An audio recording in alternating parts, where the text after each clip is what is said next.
சர்வா கருடனை பார்க்க வந்திருந்தான். ஆனால் அவனோ சர்வாவுடைய கார்டை பிடுங்கி வைத்துக்கொண்டு அவனிடம் பிரச்சனை செய்ய சர்வா யார் என்பதை கருடனுக்கு புரியும் பாஷையில் விளக்கி கூறியிருந்தான் விக்டர். இத்தனை பிரச்சனைக்கு நடுவிலும் சர்வாதான் டைகர் என்ற விஷயத்தை ஆதிசேஷனிடம் கூறி அதன் மூலமாக பணம் சம்பாதித்து விடலாம் என்று திட்டம் தீட்டி வைத்திருந்தது கருடனின் மூளை.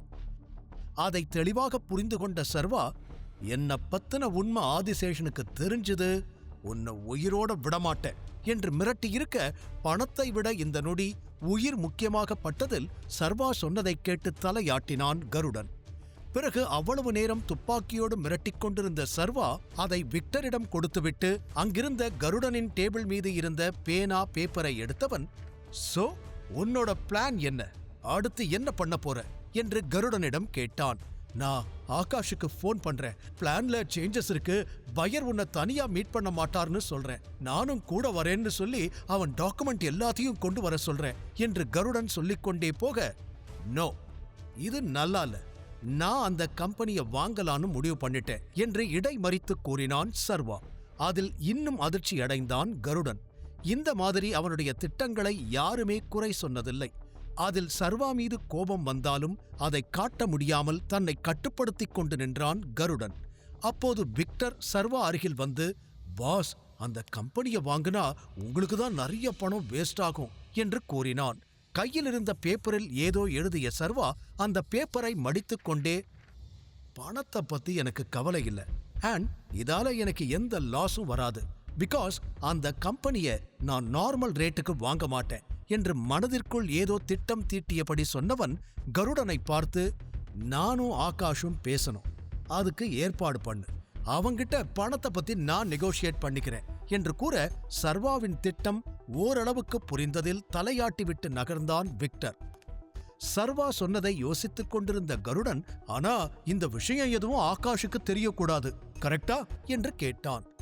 எஸ், இப்போதைக்கு தெரிய வேண்டாம், எல்லாமே செட்டில் ஆன அப்புறம் நான் யாருன்னு அவங்கிட்ட சொல்லிக்கோ, கூடவே அவனை அரெஸ்ட் பண்ண போலீஸ் வந்துகிட்டு இருக்குன்னு நீ சொல்ல வேண்டி இருக்கும் என்று கூறியதும் கருடன் பதிலே பேசவில்லை. என்ன, புரிஞ்சுதா இல்லையா என்று சர்வா கேட்க, புரிஞ்சுது என்று வேகமாக தலையாட்டினான். அப்புறம் ஏன் இன்னும் சும்மா இருக்க, வேலையை ஆரம்பி என்று சர்வா கூறியதும் வேகமாக தனது போனை எடுத்து ஆகாஷுக்கு அழைத்தான் கருடன். அந்த பக்கம் 2 ரிங்கில் அழைப்பை ஏற்றான் ஆகாஷ். ஹலோ ஆகாஷ், நான் கருடன் பேசுறேன் என்று பேச ஆரம்பித்தான் கருடன். மெதுவாக கருடனின் ஆள் ஒருவன் அருகில் நடந்து சென்றான் சர்வா. அவன் சர்வாவை பார்த்து பயத்தில் நடுங்க, சிறிது நேரத்திற்கு முன்பாக அவன் மடித்த பேப்பரை கருடன் பார்க்காத நேரம் அந்த ஆள் கையில் திணித்தான். அதில் சர்வாவை அதிர்ச்சியோடு பார்த்து அவன் ஏதோ பேச வர, பேசாதே என்பது போல சைகை செய்தான் சர்வா. அந்த பக்கம், ஓகே, நாளைக்கு ஈவினிங் மீட் பண்ணலாம், எஸ், சேம் பிளேஸ் தான், சரி என்று கூறி அழைப்பை துண்டித்துவிட்டு சர்வா பக்கம் திரும்பியிருந்தான் கருடன். சர்வா என்ன ஆனது என்று புருவம் உயர்த்த, டன் என்று கட்டை விரலை உயர்த்தி காட்டினான் கருடன். வெரி குட், அப்ப சீக்கிரமே நாம மறுபடியும் மீட் பண்ணலாம் என்று கூறி சர்வா அங்கிருந்து கிளம்பிவிட அவனுடைய ஆட்களும் அவன் பின்னே கிளம்பினர். மொத்தமாக 3 கார்களில் ஆட்களை அழைத்து வந்திருந்தான் விக்டர். சர்வாவின் கார் கிளம்ப அவர்களும் பின்னாலே கிளம்பினர். சிறிது தூரம் பயணம் செய்த சர்வா ஆளில்லாத ஒரு ரோட்டில் காரை நிறுத்திவிட்டு கீழே இறங்கினான். அவனது முக பாவனையே அவன் டென்ஷனாக இருக்கிறான் என்பதை காட்டியது.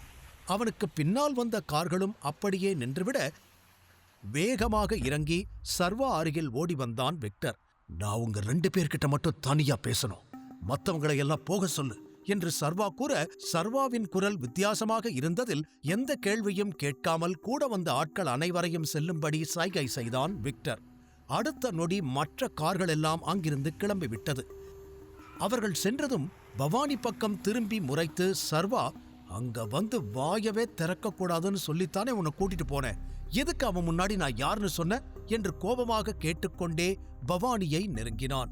அதில் நடுங்க ஆரம்பித்த பவானி, மன்னிச்சிடுங்க பாஸ், அது நிஜமா வேணும்னு பண்ணல, எனக்கு என்ன பண்றதுன்னு தெரியல என்று தட்டு தடுமாறி பதில் கூற, இருவருக்கும் குறுக்கே வந்து நின்ற விக்டர், நான் தான் அப்படி பண்ண சொன்னேன் பாஸ் என்று கூறினான். உடனே சர்வாவின் பார்வை அவன் பக்கம் திரும்பியது. சர்வா ஆச்சரியத்தோடு அவனை பார்த்தான். கூடவே அவனது கோபமும் அதிகரிக்க விக்டரின் முகத்தில் குத்தினான். என்னதான் கோபம் இருந்தாலும் சர்வா வலிக்கும்படி அடிக்கவில்லை. ஆனால் அடி வாங்கிய விக்டரோ, நீங்க கோபப்படுவீங்கன்னு எனக்கு தெரியும், ஆனா நான் மன்னிப்பு கேட்க மாட்டேன். நீங்க டைகர், உங்களை பாதுகாக்க வேண்டியது எங்க பொறுப்பு. அதுக்காக எங்க உயிரை கொடுக்க வேண்டிய சூழ்நிலை வந்தாலும் அதுக்கும் நாங்க தயங்க மாட்டோம் என்று அழுத்தம் திருத்தமாக கூறினான். அவன் குரலிலேயே டைகர் மீது அவன் வைத்திருக்கும் மரியாதை அப்பட்டமாக தெரிந்தது. அவன் பேச்சிலும் அத்தனை உண்மை தெரிய சர்வாவால் அதற்கு மேல் அவனை திட்டவோ அடிக்கவோ முடியவில்லை. இருந்தும் சர்வாவின் கோபமும் குறையவில்லை. தன்னை கட்டுப்படுத்திக் கொண்டு, என்னை பத்தி யாருக்கும் தெரியக்கூடாது, இதை எத்தனை தடவை சொன்னாலும் உங்க 2 பேருக்கும் புரியாதா? அறிவு இருக்கா இல்லையா? தயவு செஞ்சு நான் ஏன் இதை சொல்றேன்னு புரிஞ்சுக்கோங்க. என்னை எத்தனை பேர் தேடிக்கிட்டு இருக்காங்கன்னு உங்களுக்கு தெரியுமா? நம்ம கூட்டத்துக்குள்ளேயே ஸ்பை இருக்கான். ஒருவேளை என்னை பத்தி அவங்களுக்கு எல்லாம் தெரிஞ்சதுன்னா என்னால எப்படி அவங்கள கண்டுபிடிக்க முடியும்? எல்லாமே நாசமா போயிடும். உங்க 2 பேருக்கும் புரியுதா இல்லையா என்று கத்தினான். ஆனால் அவனை நிதானமாக பார்த்த விக்டர், நீங்க எதுக்கு இவ்வளோ டென்ஷன் ஆகுறீங்க பாஸ்? உங்களை சுத்தி விசுவாசமான ஆட்கள் இருக்கிற வரைக்கும் எந்த ஸ்பையாலையும் உங்களை எதுவும் பண்ண முடியாது. அது யாரா இருந்தாலும் கூடிய சீக்கிரம் நம்ம கண்டுபிடிச்சிடலாம். நானும் பவானியும் எங்க கடைசி மூச்சு இருக்கிற வரைக்கும் உங்க கூடவே இருப்போம் என்று உறுதியளிக்கும் விதமாக கூற, விக்டர் சொல்றதுதான் சரி பாஸ், உங்களுக்காக நாங்க என்ன வேணாலும் பண்ணுவோம் என்று தானும் சொன்னான் பவானி. இருவரையும் பார்த்த சர்வா பெருமூச்சு விட்டான். இவர்களை வைத்து மட்டும் அந்த ஸ்பையை கண்டுபிடித்து விட முடியாது என்று அவனுக்கு நன்றாக தெரியும். அதனால் இருவரையும் தன் அருகில் அழைத்தவன், இதுதான் உங்களுக்கு லாஸ்ட் வார்னிங். இனிமே என்னை பத்தி யார்கிட்டயும் சொல்லக்கூடாது. மீறி சொன்னீங்க, இந்த மாதிரி பொறுமையா பேசிக்கிட்டு இருக்க மாட்டேன் என்று மிரட்டுவது போல சொல்ல, பவானி விக்டர் இருவரும் தலையாட்டி, இனிமே சொல்ல மாட்டோம் பாஸ் என்றனர். அதற்கு லேசாக தலையசைத்த சர்வா, ஆமா 3 கார்ல ஆள் கூட்டிட்டு வந்தியே, அவங்க கிட்ட எல்லாம் என்னன்னு சொல்லி கூட்டிட்டு வந்த? அவங்க எப்படி உன் கூட வந்தாங்க? அவங்க கிட்டயும் நான் தான் டைகர்னு சொல்லி தொலைச்சியா என்று லேசான கோபத்துடன் கேட்க, சிரித்த விக்டர், நோ பாஸ், அவங்க கிட்ட நீங்க டைகருக்கு ரொம்ப வேண்டப்பட்ட ஆளு, உங்களை காப்பாத்தணும்னு சொல்லி கூட்டிட்டு வந்தேன் என்றான். அதை கேட்டதும் சர்வாவிற்கும் சிரிப்பு வந்துவிட, நல்ல வேளை அவங்க கிட்டயாவது உண்மையை சொல்லாம விட்டியே, அது வரைக்கும் சந்தோஷம். ஆனா என்னால அந்த கருடனை தான் நம்ப முடியல. உங்களுக்கு அவன் நம்மள மீறி உண்மையை வெளியே சொல்லிடுவான்னு தோணுதா என்று விக்டர் மற்றும் பவானியிடம் கேட்டான் சர்வா. ஏன் பாஸ் இப்படி கேக்குறீங்க என்று பவானி புரியாமல் கேட்க, அவனை பார்த்தாலே பணத்துக்காக என்ன வேணும்னாலும் செய்கிற பரதேசி மாதிரி தெரியுது. ஆனா நீங்க தான் அவனை மிரட்டிருக்கீங்களே பாஸ் என்று கேட்டான் விக்டர். கரெக்ட், ஆனா நீங்க ஆல்ரெடி சொன்ன மாதிரி அவனோட பிசினஸ்ல அவன்தான் டாப்ல இருக்கான். இப்போ நாம குறுக்க போயிருக்கோம். எனக்கு தெரிஞ்சு அவன மாதிரி ஆளுங்க இதை ஏத்துக்க மாட்டாங்க. சோ அவன் கண்டிப்பா ஆதிசேஷன் கிட்ட என்னை பத்தி சொல்லி அதை வச்சு பணம் சம்பாதிக்கத்தான் பாப்பான்னு தோணுது என்றான் சர்வா யோசனையுடன். நீங்க சந்தேகப்படுறது எனக்கு புரியுது பாஸ், ஆனா என்னதான் இருந்தாலும் அவனுக்கும் உயிர் பயம் இருக்கத்தானே செய்யும். அதையும் மீறி உங்களை பத்தி வெளியே சொல்லுவான்னு உங்களுக்கு தோணுதா என்று மீண்டும் கேட்டான் விக்டர்.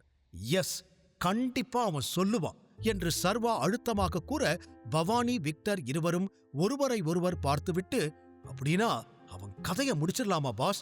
அதை தவிர வேற எந்த வழியும் இல்ல, நீங்க ஓகே சொல்லுங்க, நான் பாத்துக்கிறேன் என்று விக்டர் கூற, நோ அது முடியாது என்றான் சர்வா.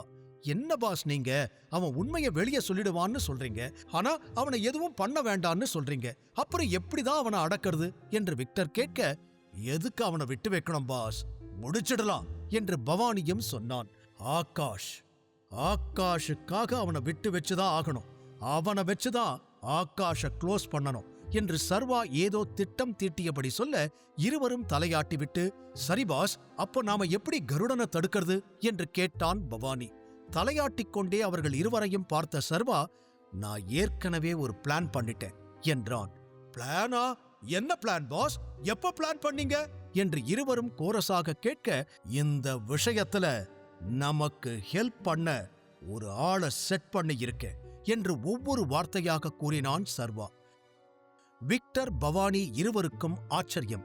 நீங்க என்ன சொல்றீங்கன்னு புரியலையே பாஸ், ஆள் செட் பண்ணி இருக்கீங்களா, எங்க பண்ணி இருக்கீங்க என்று கேட்டனர். நிமிர்ந்து பார்த்த சர்வா, அந்த கருடன் கூட்டத்துல இருக்கிற ஒரு ஆள்கிட்ட நான் ஒரு பேப்பரை கொடுத்திருக்கேன், நம்மளுக்கு தேவையானது அந்த பேப்பர்ல எழுதியிருக்கு என்று கூறியதும் இருவருக்கும் இன்னும் குழப்பம். அப்படி என்ன எழுதி கொடுத்தீங்க? அது எப்படி நமக்கு ஹெல்ப் பண்ணும்? அதுவும் இல்லாம எதுக்கு அவனோட ஆளுகிட்டயே கொடுக்கணும்? அவங்க நமக்கு ஹெல்ப் பண்ண மாட்டாங்க பாஸ், அவங்கிட்ட தான் சொல்லுவாங்க என்று விக்டர் அடுத்த நொடியே கூறினான். ஆனால் சர்வா அதை கேட்டு தடுமாறவில்லை. லேசாக சிரித்துவிட்டு இருவரையும் பார்க்க சர்வா என்ன சொல்லப் போகிறான் என்று ஆர்வத்தோடு அவனையே பார்த்துக் கொண்டிருந்தனர். பெருமூச்சோடு பாக்கெட்டுக்குள் கைவிட்டுக் கொண்டு மெல்ல நடந்த சர்வா, என் போன் நம்பர் கொடுத்திருக்கேன் என்றான். போன் நம்பரா? அதை எதுக்கு அவங்கிட்ட கொடுத்தீங்க என்று சர்வா சொல்லும் அனைத்திற்குமே இருவரும் மாறி மாறி கேள்வி கேட்டுக்கொண்டே இருக்க, எதுக்கு இப்போ 2 பேரும் இவ்ளோ ஷாக் ஆகுறீங்க? அவனைத்தான் நான் அந்த குரூப்லயே ஸ்பையா யூஸ் பண்ண போறேன்.